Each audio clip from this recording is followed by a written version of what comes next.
I've just came in there from having a really interesting conversation on my doorstep with a Christian lady. That's actually, I think, the first time that that has happened here since I moved in here to this house about 4 years. I remember I used to do that, you know, when I was a Christian. I would call on people's doorsteps to talk about the gospel. And boy, I know how nerve-wracking it can be, because you just never know who you're going to meet. Anyway, we were talking for like about maybe half an hour to 45 minutes. And it was really good, you know, and it helps me to see another side to the whole thing, which is that, you know, some people with their religion, they're really trying to make it about something good. And, you know, it's a positive influence on their lives, and certainly, you know, Christianity can be that morally. And it was nice and refreshing that, you know, I was able to have a conversation with someone where, you know, I was able to just speak my mind, you know, without any sense of hostility, and she was able to listen and speak her mind, and me not feel like I had been attacked. So that was good. One thing I almost forgot. She wanted me to take one of her gospel tracts, which I did, and I got her to take a copy of my book in return. So I was expecting her to say no thanks, but she actually took the book, which was interesting. I wonder what she'll make of that. Anyway, this is just a video that I think is going to bring the discussion of religion to a closure on my channel, for the time being at least. I think I've got everything off my chest that I wanted to get off my chest. Well, we'll see about that, but for now I'm done. And I think the main concluding remark to the whole thing that I want to express is simply that I've personally come to a very clear realization that most debate is fruitless, because you're talking to someone who has completely made their mind up about what the truth is, and is not open to having that reassessed. And that is the big difference between how I approach matters and how a religion approaches matters. With a religion such as Christianity, you're given an ancient truth that is handed to you supposedly from God. Therefore it's perfect. Therefore it's not open to being changed or being modified in any way with the passing of time.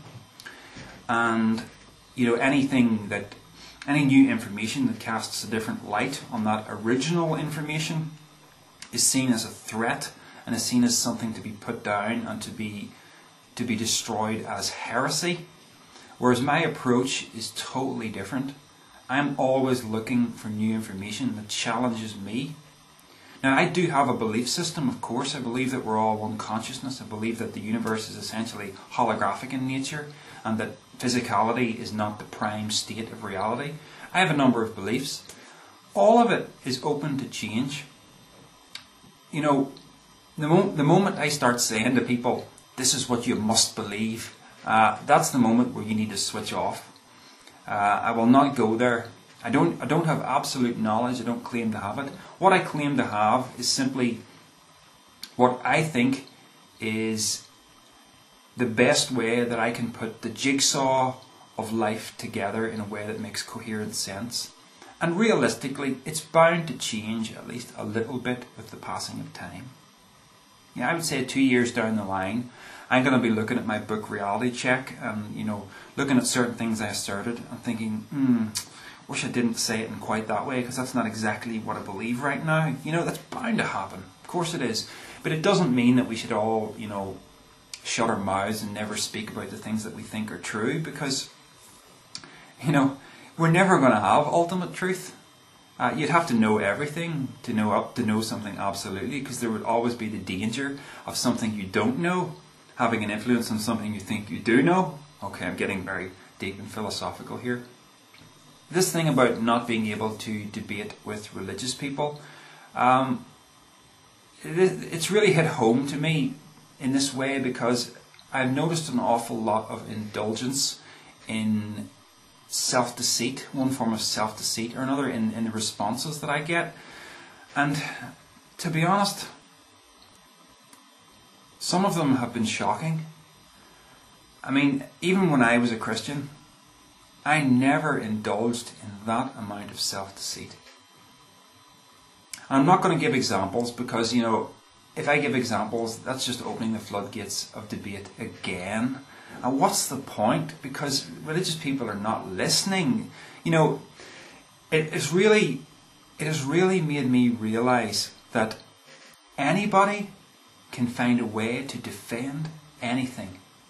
As long as you don't think about it too much, you can pull a reason out of a hat and you can set it in your mind in a way that seems to make sense to you, as long as you don't think too deeply about it. Because when you think deeply about it, it all falls apart. And this whole thing that I talked about God commanding genocide and infanticide, this has really brought this to the fore, because so many smokescreens have been put up about this by Christians, and it really boils down to this. Look, do you believe infanticide is okay? That's it. You just have to answer the question. Oh, no, we can't. It's not that simple. Of course it is. It's exactly that simple. Do you or don't you believe it's okay to run a knife across a child's throat? Is there a circumstance where that is justifiable? I don't think so. These are the things that clearly reveal the foundations of Judeo-Christianity to be rotten to the core. But anyway, I'm done debating about it. And I think there's still value in the videos that I made, because the value of them is that there are always going to be people who are on the fence about religion, and people who are in religion but who have doubts about it, and who are willing to listen to this kind of a perspective on things. But as for someone who has simply drunk the entire cup down to its dregs and is absolutely certain that they are right, forget about it. There is no point in debating with a person like that. The direction that I want to take is not to be someone who's going to rant and rave about things to people who have no interest in listening.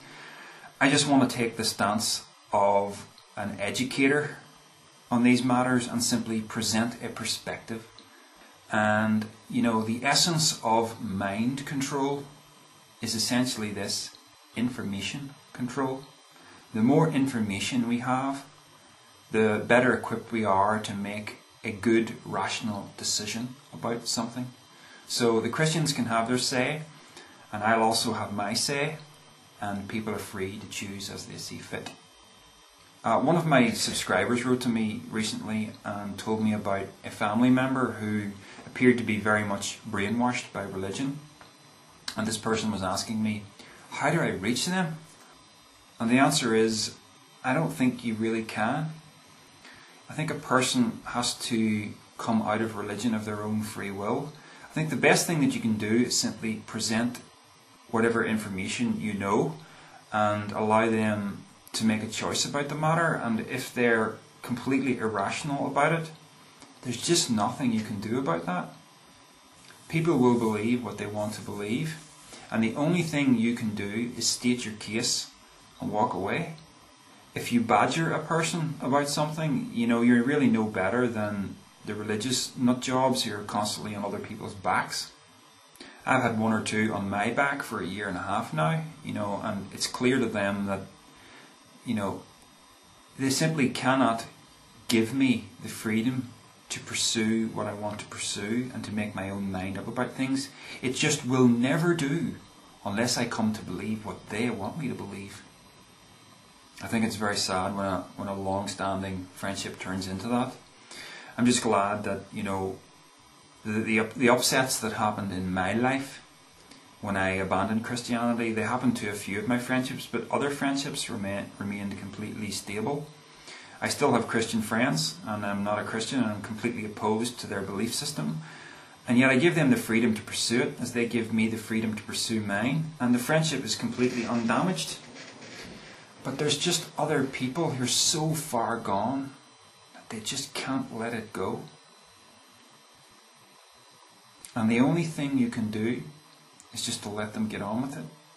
And just live in hope that maybe one day they'll have some personal crisis of faith that'll allow them to re-examine things. I think the bottom line is that we're all individuals. We all have individual minds that are going to work differently from other people. And the only thing we can do is take responsibility for our own minds and give other people responsibility for theirs, and leave it at that. You just can't debate with someone who has a rigid dogmatic belief system that they are completely resistant to changing. And the only antidote to that in your own life is to make sure you always maintain a belief system that is totally open to change at any time.